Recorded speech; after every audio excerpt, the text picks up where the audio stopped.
Hashem is really real, you know? It's really real. He's present in this room. Hashem is the Mekayim Shel Olam. There's not anything that exists that doesn't exist within Hashem. And HaKadosh Baruch Hu exists within us. He's very real. This is not natural. The fact that a few human beings are sitting here and one of them can talk and the others can listen. It's miracles upon miracles. If this only happened once in history, they'd be speaking about it forever if they couldn't speak. That such a thing took place. We're used to it. Nisim and flies. Life is miraculous. Hashem is real. We contain a bit of Him, so to speak, inside of us. But so much of the time, we don't sense that. We don't sense that. And it's not just us. Am Yisrael, crazily enough, even after the whole Yitzis Mitzrayim, Nisim and the flies, it came to a point before Matan Torah where Am Yisrael said, Hayesh Hashem b'kirbeinu im ayin. Is it really real? Is there HaKadosh Baruch Hu within this, within all of life? Can I live with HaKadosh Baruch Hu? Do I have a connection to Hashem? Does Hashem care about me? Do my tefillas matter in the grand scheme of things? Do my mitzvahs matter? Does life matter? Hayesh Hashem b'kirbeinu im ayim. Or not? And we still grappled with this. We grapple with this. Whether we admit it or not, we grapple with it. And it's okay. It's part of the journey.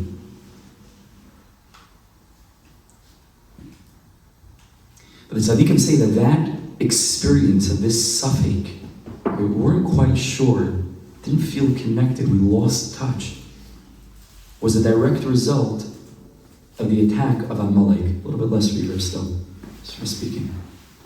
A direct attack of Amalek. Thank you so much. These are amazing, the sound.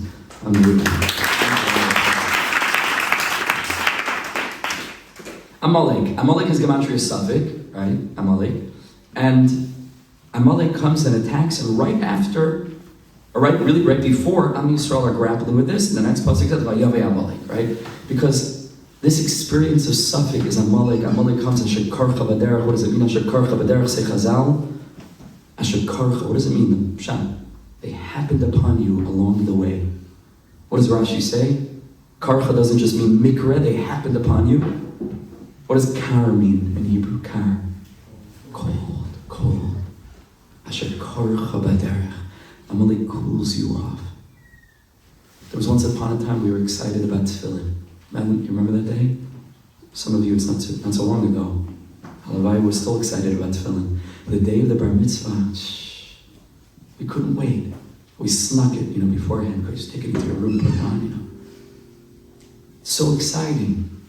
You're connected to it. A Shabbos, a tefillah. There's life. There's fire. There's passion. You get your first Gemara for the first time. You learn Amafkid. You learn Elam Siyas. It's the sweetest, most amazing thing in the world. But then along the derech, along the journey, we become very cold. Very cold. We become very mature, very adult. We're too cool for it, right? We're too sophisticated. We're past it. As if our being past it helps us have a life any more in control or in order. Like, I don't need that because I have what? What have you found? Like, what else do you have that's making life so meaningful and so full of life that you get up out of bed in the morning and you're passionate about, like, what? What else is there? The answer is that all these didn't know this. Nothing, right? Nothing gets us out of it. And everything that we think that we found, in whatever other ways that we think we're finding it, let's be honest, klum matzida. Found nothing. Shekarcha. Because your whole life freezes over.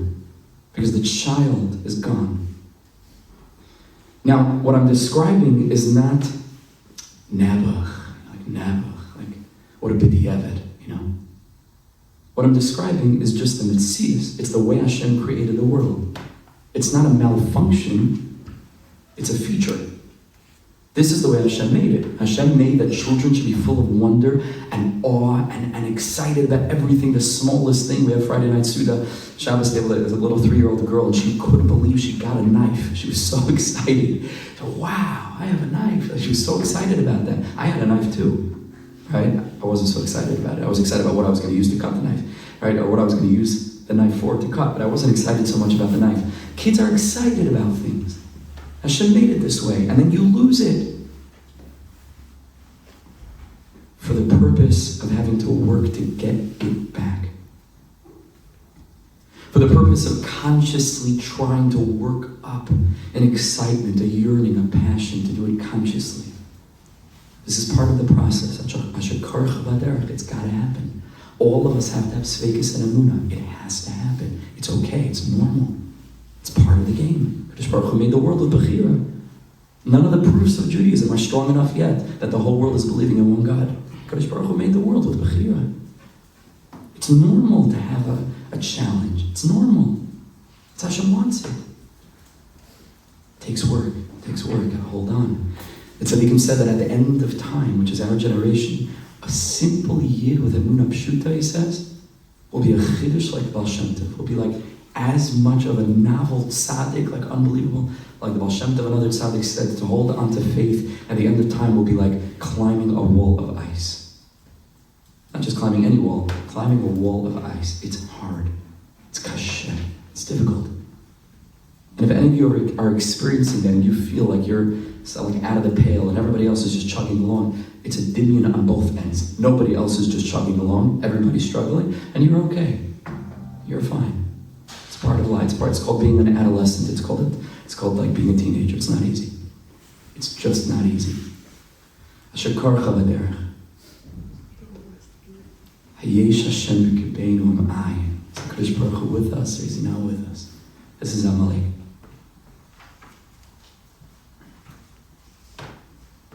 The light of Purim is the light of Andalusia. What does it mean, Andalusia? Not to drink and act like an idiot. Maybe there's some place for that too. I don't know. I'll ask your Rebbe. Not because they get drunk and act like idiots. I'm saying because they can tell you that's what you should be doing. I don't know. But Andalusia, what does it mean b'pnimius? What does it mean Andalusia? Andalusia means that for one day a year, you set aside your big, sophisticated, calculated, adult, philosophizing mind, and Andalusia. You go to a place where it's beyond das, no das. It's a place of vados. It's a place where it doesn't have to make sense to me perfectly, but nothing in the world makes sense. I haven't found anything that makes more sense. And yeah, there was a Holocaust 80 years ago, and yeah, Yidden have suffered, and their children being murdered at bus stops, Nebuch and Eretz Yisrael. And yeah, we don't have to see Hashem. There's concealment, and it's challenging, and it's tough. Yeah, it's true. It's true. But anachnu ma'aminu b'nei ma'aminim. On Purim, there's a pnimius. We started speaking about it before. There's something that comes out that's beyond that. It's beyond it. It's this Baruch Shalom at the deepest depth of who I am. And I have challenges getting there. All of us do. I do, at least. But in Purim, I'm able to feel that little child again. That little pure, innocent essence that all of us still contain. It's not gone. It's covered over. Where I mamish believe that I'm a descendant of Avram, Yitzchak, and Yaakov. Where I mamish believe that my neshama was by our Sinai, that I have a shaykhis to Torah, as difficult as I may find Gemara to be. I have a chelik in that. I have a chelik in Chumash Rashi. I have a chelik in Medrash. I have a chelik in song. I have a chelik in Shabbos and Yom Tovim. I have a chelik in Eretz Yisrael. I have a chelik in Eskashrut Tzadikim. I have a chelik in being a Yid. I have a chelik in Emunah. Whatever my chelik is. I'll leave that mind behind. Go beyond. This is what it means to prepare for Purim together. To express a rutzon for this. I want to feel that again. Because I miss it. Because I feel frozen over. And I miss that flame of youth. And I can get in touch with that again. All of us can. All of us must. It's part of the journey of life.